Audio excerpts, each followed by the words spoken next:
নমস্কার, welcome to my channel Rina's kitchen. Rina's কিচেনে আজকে থোড় দিয়ে একটা নতুন রেসিপি শেয়ার করতে চলেছি। চলো দেখে নিই।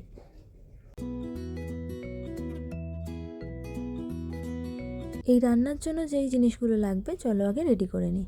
এখানে নিয়ে নিয়েছি কাজু আর কিশমিশ, একটা তেজপাতা, দুটো শুকনো লঙ্কা, আদা বাটা, চারমগজ বাটা আর কাঁচা লঙ্কা বাটা, আর বড় দেখে একটা টমেটো কুচিয়ে নেব। এবারে মশলাটাকে রেডি করে নিই। নিয়ে নিয়েছি জিরে গুঁড়ো, ধনে গুঁড়ো 1 চামচ, হলুদ গুঁড়ো আর লঙ্কার গুঁড়ো। ওর মধ্যে সামান্য জল দিয়ে ওটাকে গুলে রেখে দেব।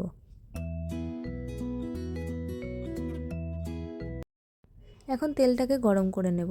তেলটা আমার গরম হয়েই গেছে অলরেডি। তো এখন দিয়ে দেব জিরে ফোড়ন, তার সাথে দিয়ে দেব শুকনো লঙ্কা আর তেজপাতা।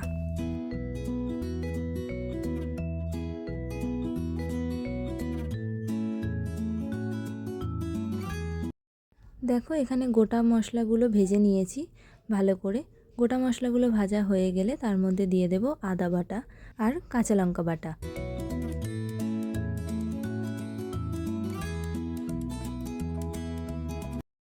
আদা বাটা আর কাঁচা লঙ্কা বাটাটাকে একটু ভেজে নিয়ে তার মধ্যে দিয়ে দেব কুচিয়ে রাখা টমেটোটা দিয়ে কিছুক্ষণ নাড়তে থাকবো।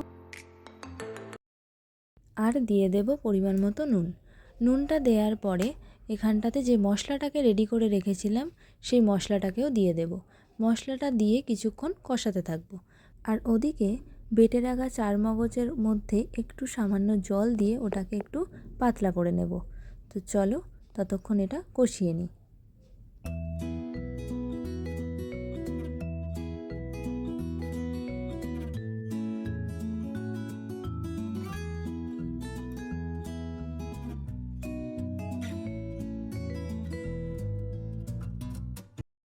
তো দেখো এটা মোটামুটি কষানো হয়েই গেছে। এখন দিয়ে দিলাম চারমগজটা দিয়ে আবার ভালোভাবে এটাকে কষিয়ে নেব।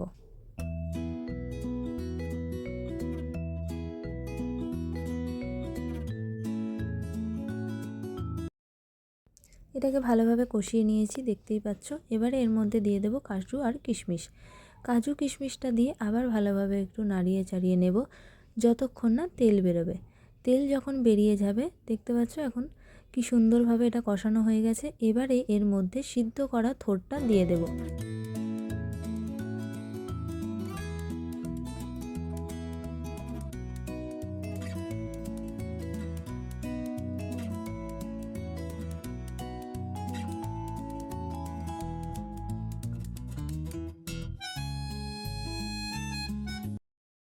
তো দেখো এখানে থোড়টাকে ভালোভাবে ঢাকা দিয়ে দিয়ে কষিয়ে নিয়েছি।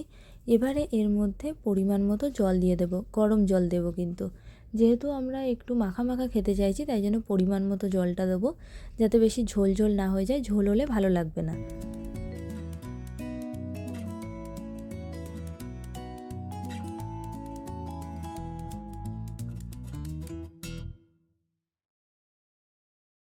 একটু নাড়িয়ে চড়িয়ে তারপরে 5 মিনিটের জন্য এটাকে ঢাকা দিয়ে রাখবো। 5 মিনিট পরে জলটা যখন টেনে নেবে তখনই আমাদের থোড়ের রেসিপিটা রেডি হয়ে যাবে।